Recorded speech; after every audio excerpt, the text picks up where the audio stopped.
All right, welcome back.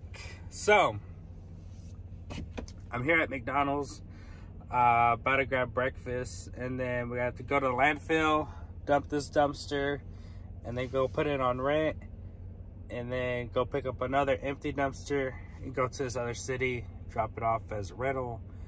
And then I think I have a bulk item pickup. I'm not sure. But anyways, I'm not feeling that great. I think it's just the cold that's getting to me. So anyways, yeah, we're gonna go ahead and finish up today, and that's it.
Alright, so now that we've dumped that dumpster, we're going to go ahead and deliver it for the rental, and then head back to the yard where we park our equipment, pick up another dumpster, and go out of town. Alright, there you have it. Just dropped it off. Now we got to go pick up another dumpster and go deliver it to this other small town that's like, I'm going to say about 40 minutes away or so. So while we were delivering the dumpster, you know, I asked the customer, I was like, so how did you hear about us? And the customer said that he used this 2 years ago, and that he was like, man, wow, so y'all really built up. Like now you're like a big brand or something. Like y'all look really good. I was like, oh, thanks. So I was just saying in my head, I was like, huh, and what were you like before? But yeah, before I just had my red truck. I would do everything usually in the bed of my truck or on a flatbed trailer or one of my trash trailers. And I would do everything after work. So after hours, like from 5 to like 8 o'clock at night. Sometimes we would work really late. And I would just book jobs around that time. So it was pretty nice to see one of my first customers from 2-3 years ago who just, you know, called us back, and now he's using my dumpster rentals and likes what we're doing now with the brand.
All right, so we're hooked on, ready to go. We're about 35 minutes away from our destination, which is gonna be in Crane, Texas.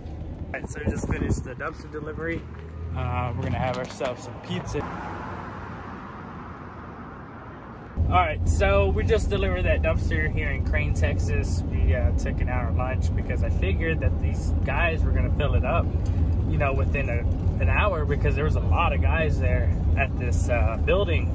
And it looked like they were opening up a store or something, and I could see all the debris they were gonna throw in. Well, we finished our lunch and went back, and it looked like they just started because we were there, and then just left it alone. So, oh well, we're gonna be leaving. They're probably gonna end up needing another dumpster, so more than likely I'll probably get a call later on this week or the beginning of next week to either swap it or pick it up.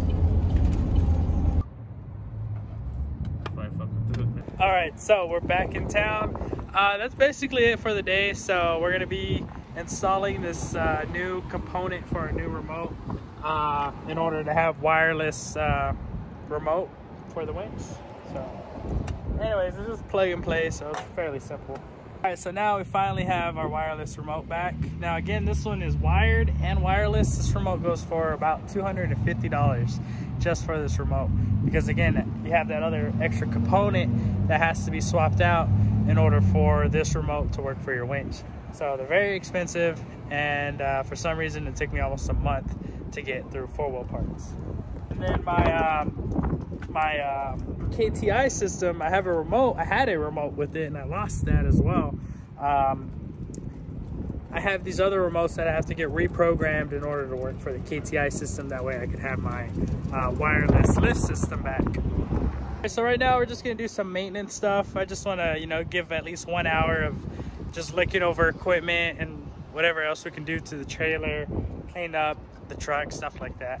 But anyways, you see these metal rods right there, those prongs or whatever sticking out? They get bent a lot because of the uneven terrain whenever you're doing pickups and drop-offs, and especially when you're at the landfill. So from time to time I hit it with the hammer. You could cut them off, but my thing is, I know why they're here. They're here because if you hit a big bump or something, your container, especially when it's empty, could pop up. It does pop up, and these prevent it from popping off the rails. Which, I mean, it would have to go up pretty high, but it's possible. So I just keep them on, and when I'm like winching and stuff, I keep the dumpster, I keep my rails at an angle all the time. So little by little, I'm always doing that with my rails. That way, the prongs right here don't get caught up on the dumpster, underneath the dumpster. But yeah, if you cut them off, I mean, you won't have to worry about it, but I mean, I keep them on. So there's a closer look at what I'm talking about. You see how they're kind of sticking up? So, especially that one in the back, I'm gonna have to beat it down straight. So one of the other things as far as maintenance is your grease inserts. You wanna be greasing your rollers. That side's missing the grease insert. Must have came off or snapped off or something. So we're gonna see if we can put a new one in. Well, right here it's not threaded, or something's going on here. It's not screwing in. A closer look. I don't really see any threads in there, so might have to get a tool to make threads. And then another deal that I want to do is I want to smooth out these welds right here. The dumpster gets caught right here, and it's because the weld sticks up, and it's been getting nicked by the dumpster as it rolls right here. It'll get nicked right here, and the same goes for that side over there. See the weld, the bead? We're gonna take our grinder and we're gonna smooth it out. That way it's smoother when winching and getting on the rollers. But anyways, and I'll go ahead and grease the rollers and all the points that I can right now. So here's a look at the other side, the other roller, right here, this bead. See that? That right there gets caught. So on this end, it's been getting caught. So we're just gonna smooth it out.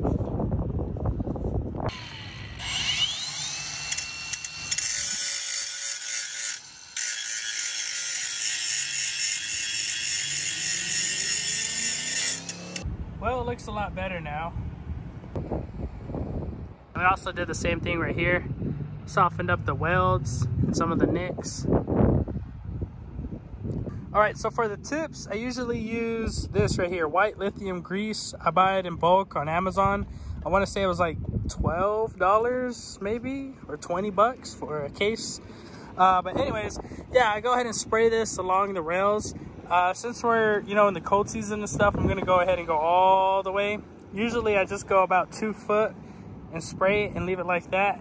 That way it just makes it easier, adds a layer of protection for the roller and the rail.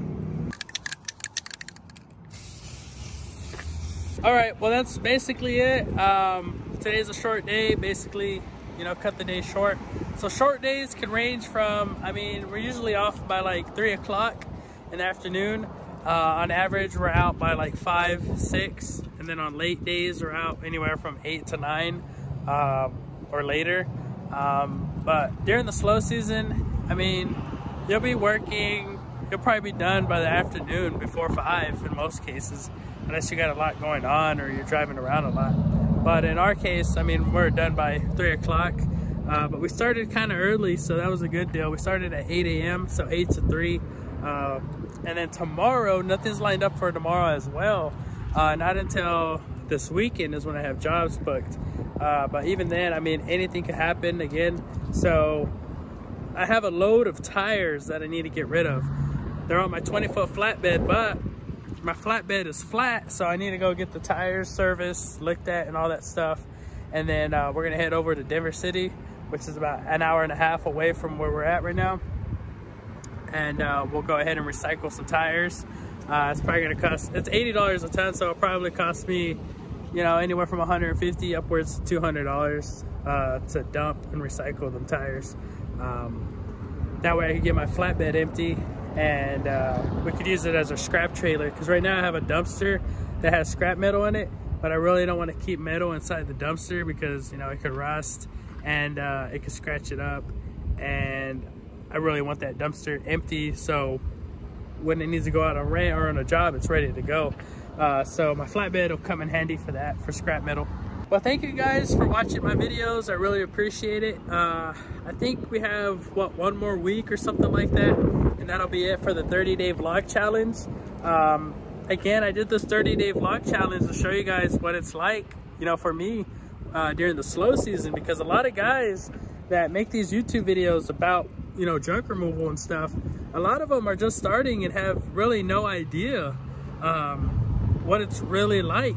Or a lot of them just do it for clout, you know, try to be famous on YouTube and stuff.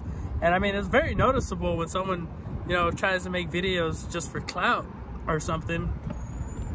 But I mean, I show y'all the real thing, man. The real thing. The real thing is that in this industry, you're not gonna be, it's not like an endless supply of money or work just coming in. That's from a comment from a video I posted yesterday. That was a really good comment. You know, someone commented that, you know, hey, I see a lot of guys that post videos and they make it seem like, you know, junk removal is just never ending cash flow, like money's just coming in every single day. And that's not the case. I mean, this is business. Like, you know, you gotta be able to market, build your brand, sacrifice, save money, invest. And it's hard, it's tough. It's not easy. I know it looks nice and stuff, but I mean, it's not easy.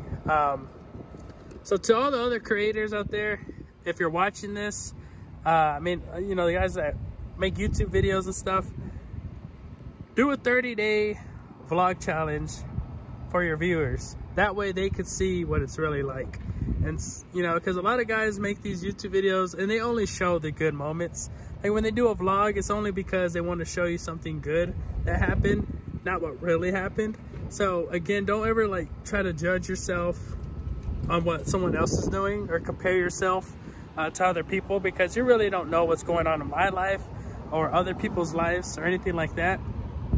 All I can really tell you is that I love what I do, and this shit's tough and it's not for everyone. And if it was, then a whole lot more people would be doing it and be very successful at it. But the thing is, people are gonna come and go from this business, and if you're, you know, if you're good at it and you love it and you're willing to eat shit and fucking work hard and everything like that, then hey, as long as you're happy, that's all that really fucking matters. But I mean, if you're trying to get rich and be a millionaire or billionaire, and you want to be hot shit, then I mean, you're gonna have to put in the work to be that, to do that, and be patient, because this shit doesn't happen overnight. I'm barely getting started. You know, I have really big dreams and ambitions that I don't really talk about with people, but like, I know what I know, and I know that, you know, I'm happy and I'm gonna get there. But again, thank you guys so much for watching my videos. I really, really appreciate it. I'll see you guys tomorrow.